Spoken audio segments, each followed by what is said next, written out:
Hello বন্ধুরা, তো আমি দেবলীনা তোমাদের সামনে আজকে এসে গেছি একটা আমার মেকআপ টিউটোরিয়াল ভিডিও নিয়ে। তো ভাবছো তো যে হঠাৎ মেকআপ টিউটোরিয়াল ভিডিও কেন বানাচ্ছি? হ্যাঁ, যারাই আমার মতন প্রফেশনাল মেকআপ আর্টিস্ট না, তারা কি করে সেজেগুজে বিয়েবাড়ি যাবে বা কোথাও নিজের মেকআপটা নিজে করবে, তাদের যাতে একটু হেল্প করতে পারি, তার জন্য আমি এই ভিডিওসগুলো বানাচ্ছি। তো প্রথমেই বলি, আমি আজকে একটা খুব সিম্পল একটা বিয়েবাড়ির লুক ক্রিয়েট করব, তোমাদের সাথে শেয়ার করব। প্রথমে যেটা আমি করে নিয়েছি, আমার স্কিনটাকে রেগুলার স্কিন কেয়ার করে নিয়েছি। রেগুলার স্কিন কেয়ারের পর আমি একটা হাইলাইটিং প্রাইমার লাগিয়ে নিলাম। এটাতে দেখতে পাচ্ছ তোমরা যে কি সুন্দর স্কিনটা আমার ভীষণ চকচক করছে, মানে একটা ইলিউমিনেটরের কাজ করছে।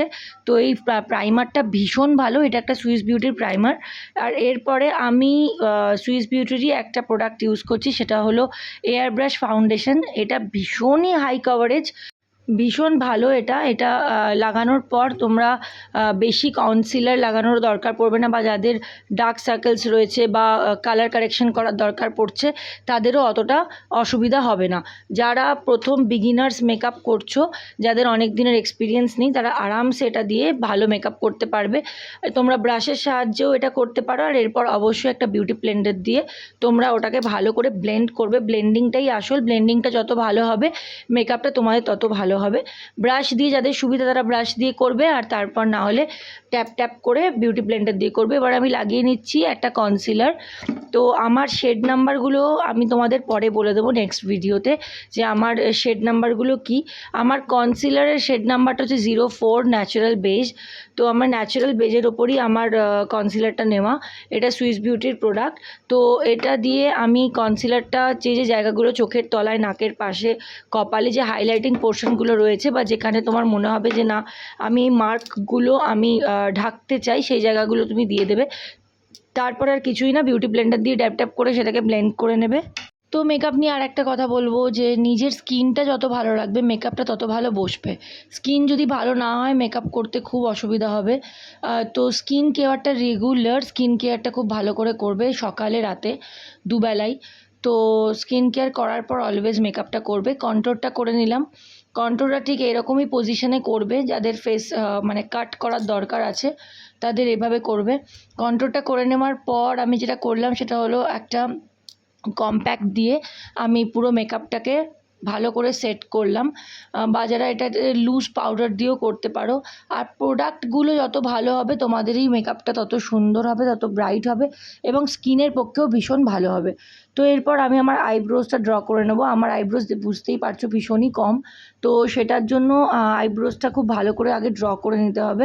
যাদের আইব্রোজ অনেক বেশি, অনেক মোটা, তাদের এটা করতে অনেক সুবিধা হয়। তো আমার যার জন্য একটু টাইম লাগে আইব্রোসটা ড্র করতে। তো তোমাদের ভিডিওসটা কেমন লাগছে সেটা অবশ্যই কমেন্টের মাধ্যমে আমাকে জানিও, বা তোমরা কীরকম ভিডিওস চাইছো মেকআপ ভিডিওস, সেটাও আমাকে কমেন্ট করে জানিও। আমি নিশ্চয়ই তোমাদের সাথে আমার মেকআপ ভিডিওসগুলো শেয়ার করব, যাতে তোমাদের অনেকটা হেল্প হয়। আর আমার চ্যানেলে নতুন থাকলে অবশ্যই আমার চ্যানেলটা সাবস্ক্রাইব করো।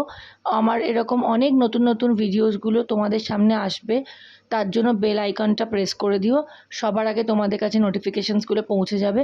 এরপর আমি জাস্ট কিছুই না, 3টে আইশ্যাডো কালার দিয়ে এই আই মেকআপটা কমপ্লিট করলাম। একটা পিচ কালারের প্রথমে লাগিয়ে নিয়েছি ক্রিজ লাইনে, তারপরে একটা একটু মেরুন টাইপের একটা শেড নিয়েছি, আর সেই মেরুন টাইপের একটা শিমার দিয়ে ইনার আর আউটার কর্নারটা আমি এখন করে নিচ্ছি। আর এরপর লাস্টে আমি একটা খুব একটা স্পার্কল, একটু বেশি শিমারি আইশ্যাডো কালার নিয়ে মাঝখানটা দিয়ে পুরো ব্যাপারটাকে ব্লেন্ড করব। আর একটা হোয়াইট শিমারি আইশ্যাডো দিয়ে আমি ভুরুর যে তলাটা, ওই জায়গাটা আমি হাইলাইট করে দিলাম। তো জাস্ট 3টে আইশ্যাডো কালার দিয়ে আমার এটা পুরো আই মেকআপটা ক্রিয়েট হয়ে গেছে, এবং যথেষ্ট গর্জাস একটা আই মেকআপ ক্রিয়েট হয়েছে। আর ওই যে মেরুন একটা কালার যেটা আমি সেকেন্ড টাইম চোখে অ্যাপ্লাই করলাম, সেই কালারটাই আমি চোখের তলাতে দিয়ে দিলাম। চোখের তলায় যাদের চোখটা ছোটো বা আমার মতন, তারা চোখে কাজলের জায়গায় যদি শুধু এই আইশ্যাডোটা দিয়ে তোমরা একটুখানি সেটা অ্যাপ্লাই করো, তাহলে চোখটাও বড় লাগবে এবং আরও বেশি, অনেকটা বেশি অ্যাট্রাকটিভ লাগবে। কিন্তু আজকে আমি ভাবলাম যে না, অনেক দিন বাদে আমি করছি, তো আমি একটুখানি আইলাইনার কাজল দুটোই অ্যাপ্লাই করি। তো আমি এবার একটা ব্লাশ লাগিয়ে নিচ্ছি পিঙ্ক কালারের। এটা ব্লাশ কাম হাইলাইটার, তো এটা আমি লাগিয়ে নিলাম। এটার জন্য আমাকে আলাদা করে আর হাইলাইটার দিতে হলো না। যে পোর্শনগুলো হাইলাইটিং করতে হয় টি জোনটা, গালে আর থুতনিতে, আমি ভালো করে লাগিয়ে নিলাম হাইলাইটার। আর এরপর যেটা করব সেটা হলো লিপ লাইনার লাগাবো। আমি মার্সের একটা লিপ লাইনার লাগাচ্ছি 06 শেড, এটা রেডিশ একটা লিপ লাইনার। তো সেই লিপ লাইনারটা লাগিয়ে নেওয়ার পর আমি একটা লিপস্টিক লাগাবো। আমি খুব ব্রাইট শেড নিচ্ছি না, আমি লিপ লাইনারটা নিচ্ছি একটা মেরুন শেডের। আর এরপর যে আমি লিপস্টিকটা ইউজ করছি সেটাও একটু নিউড কালার দিয়েই করব। তো গাইজ, তোমরা আমার ভিডিওটা কোথা থেকে দেখছো সেটা অবশ্যই জায়গাটা মেনশন করে আমাকে কমেন্ট করো, যাতে আমি প্রত্যেককে ধন্যবাদ জানাতে পারি। তো গাইজ, মেকআপটা অতটাও কঠিন নয়। একটা টাইমে আমিও প্রথম করেছিলাম, যখন আমাকেও কেউ শিখিয়ে দেওয়ার ছিল না।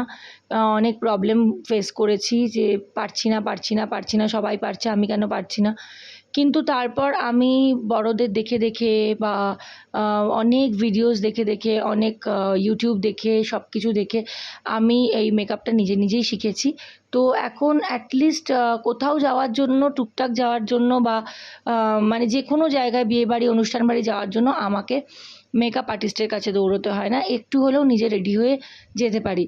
তো আমি এই শাড়িটা বটল গ্রিন একটা বেনারসি শাড়ি পরেছি, আর তার সাথেই মেকআপটা আমার সুটেবল বলেই মনে হয়েছে।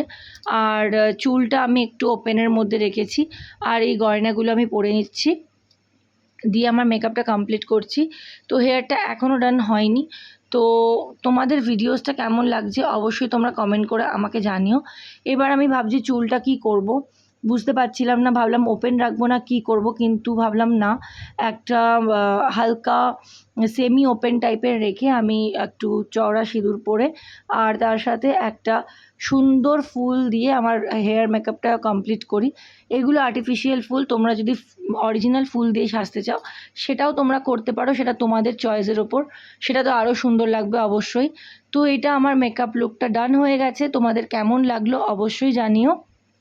তো আমি তো আমার মতো করে চেষ্টা করলাম, আশা করি খুব খারাপ হয়নি, ভালো হয়েছে, এবং আমার তো পার্সোনালি খুব পছন্দ হয়েছে। আর সাজটা কি বলো তো, তুমি নিজে অন্যের জন্য সাজো এটা তো ঠিক কথা, কিন্তু যতক্ষণ না নিজে আয়নার সামনে দাঁড়িয়ে একটা নিজের স্যাটিসফাইড লাগে ততক্ষণ ভালো লাগে না। তো আমি নিজে আয়নার সামনে দাঁড়িয়ে আমার মনে হয়েছে আমি স্যাটিসফাইড। তো মেকআপ লুকটা যার জন্য আমি তোমাদের সাথে শেয়ার করছি। যারা একেবারেই নভিস তারা আমার এই মেকআপ ভিডিওটা দেখে খুব ইজিলি নিজেদেরও একটা মেকআপ লুক আরামসে ক্রিয়েট করতে পারবে। আর তোমরা এরকমভাবে সুন্দর করে সেজে গুজে আমাকে কমেন্টের মাধ্যমে তোমরা রিভিউ দিও যে আমার মেকআপ ভিডিওসগুলো কতটা তোমাদের জন্য হেল্পফুল, আর তোমরা কীরকম টাইপের মেকআপ ভিডিওস আমার থেকে চাইছো সেটা অবশ্যই জানাতে ভুলো না। তোমাদের রিকোয়েস্টেড ভিডিওস আমি অবশ্যই বানাবো। তো দেখা হবে নিশ্চয়ই আর একটা ভ্লগে তোমাদের সাথে খুব তাড়াতাড়ি। আর একটা কথা বলে রাখি, আমি সোম, বুধ, শুক্র সপ্তাহে এই 3 দিন 3টে করে লং, মানে 3 দিন 3টে আমি লং মেকআপ ভিডিওস আপলোড করব, লাইক টিউটোরিয়ালস, তো যাতে তোমাদের কানেক্ট করতে সুবিধা হয়। আর বাকি শর্টস তো আমার থাকবেই, তোমরা আমার GRWM এর যে গেট রেডি উইথ মির শর্টসগুলো অবশ্যই ফলো আপ করো, সেখানেও অনেক কিছু তোমরা শিখতে পারবে। ছোট ছোট ট্রিক্সগুলো আমি তোমাদের সাথে শেয়ার করেছি, যেভাবে আমার মেকআপটা শিখতে বা খুব একটা নিজে শিখতে প্রবলেম হয়নি, আমায় কারোর কাছে গিয়ে শিখতে হয়নি। অবশ্যই কারোর কাছে গিয়ে, যারা প্রফেশনাল তাদের কাছে গিয়ে ট্রেনিং নিলে তো অবশ্যই সেটার থেকে ভালো আর কিছু হয় না, কারণ তারা প্রফেশনাল, তারা তোমাকে পুরো প্রফেশনাল ওয়েতে শেখাবে, কিন্তু সবার শেখাটা পসিবল হয়ে ওঠে না, অনেকে সময়ের জন্য শিখতে পারে না, কিন্তু সাজতে সবার ভালো লাগে। তো যারা প্রফেশনাল মেকআপ আর্টিস্টের কাছে শিখতে পারছো না তাদের জন্য আমার এই ভিডিওসগুলো যাতে হেল্পফুল হয় সেই জন্যই আমার এই ভিডিওসগুলো বানানো। তো সাথে থেকো গাইজ, দেখা হচ্ছে পরের ব্লগে, ততক্ষণের জন্য টাটা।